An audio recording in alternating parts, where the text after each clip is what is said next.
lumabas na po itong final 2026 national budget natin, napirmahan na ng Pangulo, aprobado na po ito. May Facebook post po kayo, binigyan nyo ng masinsinang assessment ito pong napirmahan na budget ng Pangulo, maging yung naging proseso ng budget natin from the open BICAM up to civil society participation hanggang sa mga issue ng pork, ayuda, PhilHealth, unprogrammed appropriations na posibleng panggalingan ng panibagong korupsyon. So para na po mas maintindihan, lalo yung mga walang Facebook at hindi nakita yung inyo pong post, itong masinsinang assessment ninyo sa naging budget natin for 2026. Kayo po ba ay sang-ayon at naniniwala dun sa sinasabi ng ilan nating mambabatas na ito ay people-centered budget at ito ay squeaky clean na budget? Transparent na nga ba ang naging proseso dito?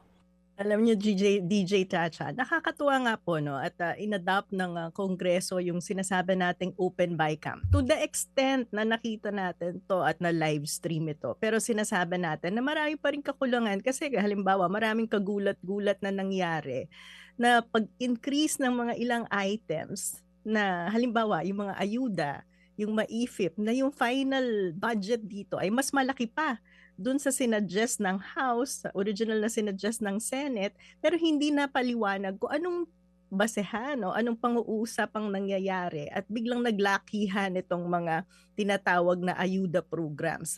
So sa huli, magandang nasimulan na itong open BICAM pero sinasabi natin na dapat maging tuloy-tuloy ito, marami pang opportunities for improvement at sana gawin ito sa lahat ng mga panukalang batas na dadaan sa Kongreso. With respect to the budget naman po, ay syempre sinasabi nila squeaky clean, wala nang korupsyon. Pero ang totoo lang naman po, pag nakita natin ng budget na yan, ang korupsyon ay nangyayari pagdating sa implementasyon.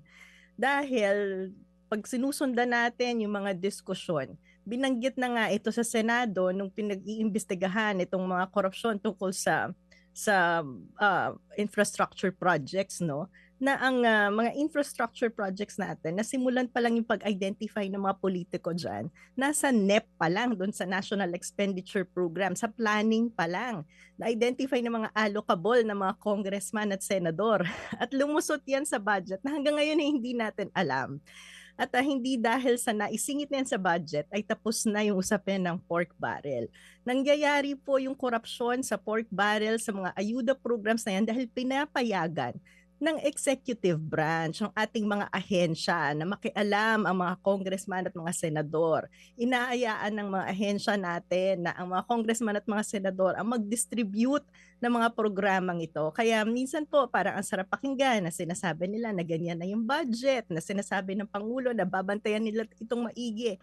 Sa totoo lang po, yung Pangulo ang mismong responsable para siguraduhin na walang magiging pakialam ang mga politiko sa implementasyon ng mga proyektong ito. Kaya nga po dun sa post ko ay hindi pa tapos ang pagbabantay natin. Nandyan yung pagbabantay natin sa budget pero ngayon kailangan nating i-challenge mismo ang Pangulo sa mga konkretong aksyon para mapigilan yung mga issues ng korupsyon na to.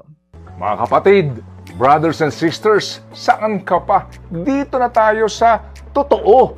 Dito na tayo sa True FM. Mga kapatid, mag-subscribe and follow po kayo sa social media accounts ng True Network PH. Yan po kami, hanapin nyo lang True Network PH, Facebook, Instagram, YouTube, TikTok, and podcast. Mapa Apple or Spotify man yan, mahahanap nyo kami. Lahat ng mga napapanood at napapakinggan nyo po sa programa, nasa social media accounts namin yan. So paano mga kapatid? See you sa social media!